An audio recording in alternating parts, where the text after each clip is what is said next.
Hello everyone, how are you doing? This is MD Tech here with another quick tutorial. In today's tutorial, I'm going to show you guys how to go about resolving a Windows 11 blue screen error you're having on your computer.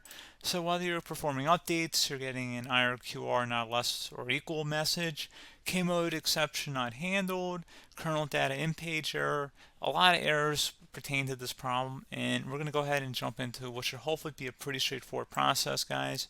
And we're going to go ahead and jump right into it. So first thing I'd recommend doing would be to actually go ahead and boot to the troubleshooting utility on Windows 11. So if you do a hard power off 3 times in a row, Windows should automatically attempt to launch the starter prepare utility. And if it doesn't find anything, it will give you the option to select advanced settings, in which case it would take you to a screen that looks like this. Now, if it does not take you to a screen that looks like this, or you're unable to get to that, you can also download the Windows 10 Media Creation Utility, or Windows 11. They probably will make a creation utility for Windows 11 at some point. And it doesn't really matter. You can actually run the Windows 10 utility on Windows 11 as far as I'm aware. And you should be able to run the troubleshooting utilities built in within it. So you just would go ahead and download it to an ISO file and then burn it to a DVD or USB. It'd have to be about 4 gigabytes or more. It couldn't be a small USB flash drive, and it couldn't be a CD. It'd have to be a DVD.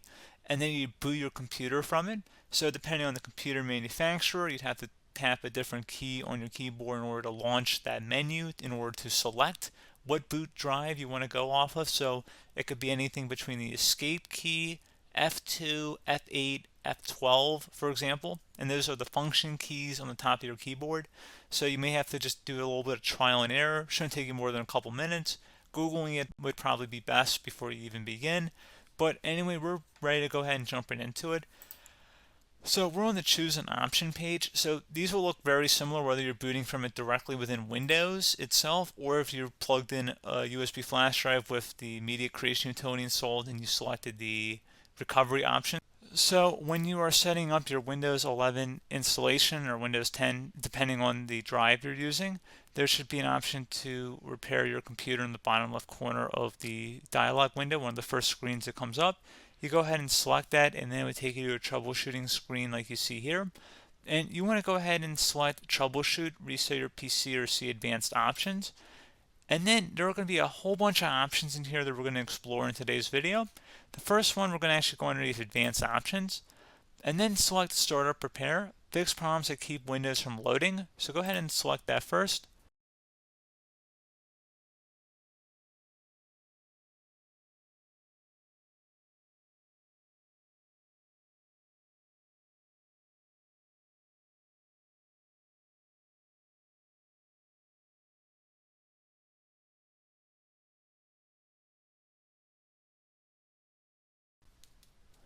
Okay, so you can see it could not repair our PC. That was our first option we could try. Something else, if we go back into advanced options here and then select troubleshoot, we're going to go underneath advanced options again. You can go ahead and actually access safe mode by selecting startup settings. And then if you select the restart button, you have the option on the screen select safe mode with networking, which will give you a key on the screen. It'll tell you which key to press to enter that. I believe it's the F7 key. It'll do that for you. I'm not going to go over that in today's tutorial because I don't really want to go into safe mode, but you're more than welcome to attempt that by going into here and then selecting restart. Again, it'll launch another screen. It'll say what key do you want to press, and it'll give you like 7 or 8 different options, and you want to select safe mode with networking. There's also an option for a command prompt too, but that's going to be something we're going to cover later in this video, and we don't even have to go through that in order to access it. So that's why I'm not going to really push for that, because unless you know exactly what's causing the problem, you probably don't need to go into safe mode. Unless you're trying to recover files, in which case then you definitely can go into safe mode, but we're trying to actually recover our computer here. So I hope that makes sense. Something else we can also try here as well would be to uninstall updates, remove recently installed quality or feature updates from Windows. So if you go ahead and select that, you can uninstall the latest quality updates, which generally is the more day-to-day updates. Feature updates are the less regularly released ones, like the big ones. I would equate it to service packs in like Windows 7 and Windows Vista and Windows XP. So larger updates that occur once or twice a year at most. And the quality updates are more just a regular update. So probably obviously depend. It'll take longer if you're going to try and uninstall the latest feature update versus quality update, and maybe you don't need to go back that far. So just giving you guys a couple of pointers with that. Something else you can also look at here, and we're going to jump into the command prompt in a little bit, but you can select System Restore, which will use a restore point recorded on your PC to restore Windows. And this is something I would highly recommend here, guys. So select Next. Assuming you have a restore point saved on your computer, you go ahead and select the most recently created one, and you'll select Next, and then you'll select the drive. You shouldn't actually have to select the drive. You can scan for affected programs, but we're going to keep it all default here, and then we're going to select Finish. So once started, System Restore cannot be interrupted. Do you want to continue? I think we're going to select yes. I don't think we have anything better to do on our computer right now, so just give it a moment here to initialize. It will take a couple minutes to run, obviously depending on how large your hard drive is and how much is saved on the System Restore point. So just give it a couple minutes here.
Okay, so you can see System Restore completed successfully.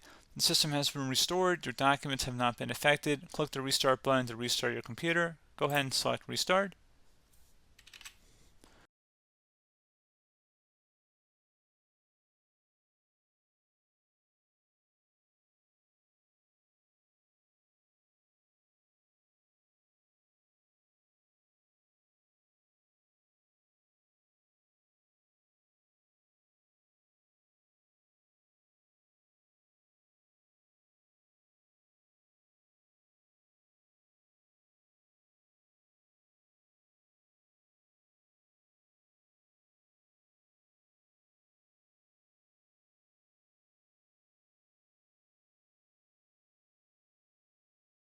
Okay, so you can see the system has been restored successfully.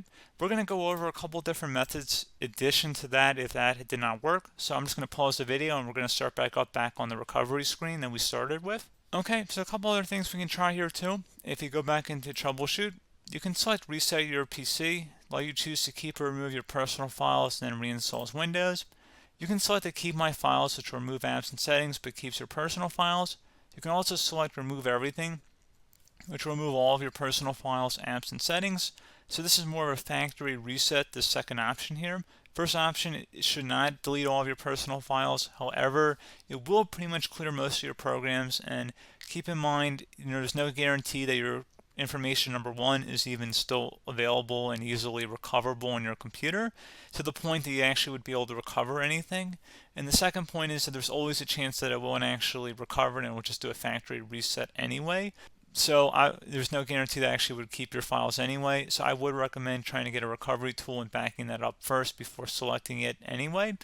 But again, those are a couple of different options. And then something else you can try here, if you go back to the choose an option. Another option, if you go underneath choose an option and select troubleshoot, advanced options, and now select where it says command prompt.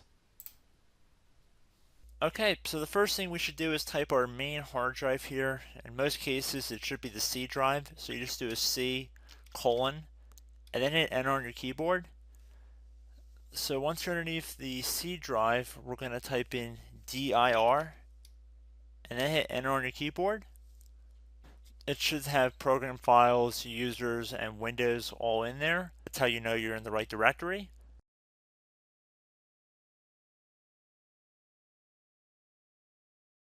In some cases, it might be the D drive as well, so just keep that in mind.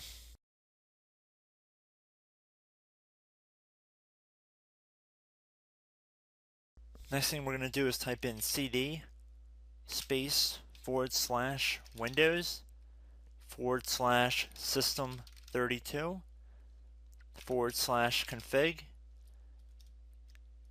and then you're going to hit enter on your keyboard.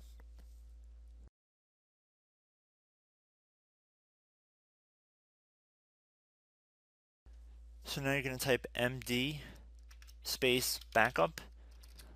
If you've seen other tutorials, it might also say to put down md backup. That's because the backup name is pretty common when you want to back something up. So you can name this whatever you want, doesn't have to be backup. So if you've already made a backup folder in the past, you could do backup 1, for example. So once you're done setting the name you want the backup to be called, hit enter on your keyboard again.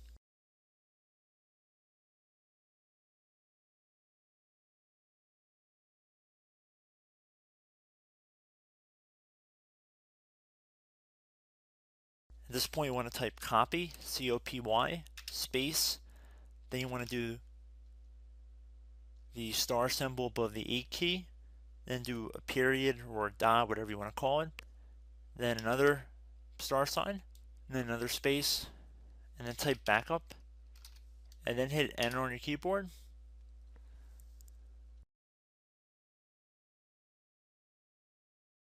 Now you want to type cd reg back, R-E-G-B-A-C-K, and then hit enter on your keyboard. So now that we are under the reg back, so now you want to type dir again, and then hit enter.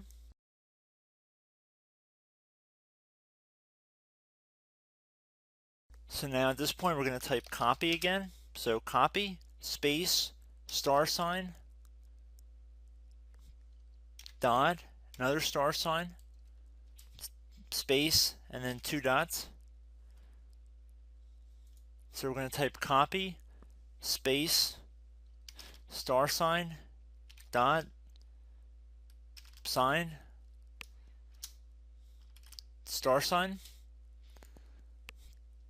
dot, dot, and then hit enter on your keyboard again. So for overwrite, you want to overwrite all. So type A on your keyboard, so capital A, and then hit enter on your keyboard.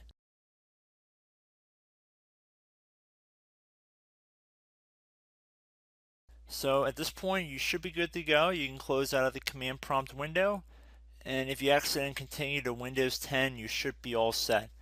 So I hope one of these 3 or 4 different methods we went through in this tutorial helped you guys out.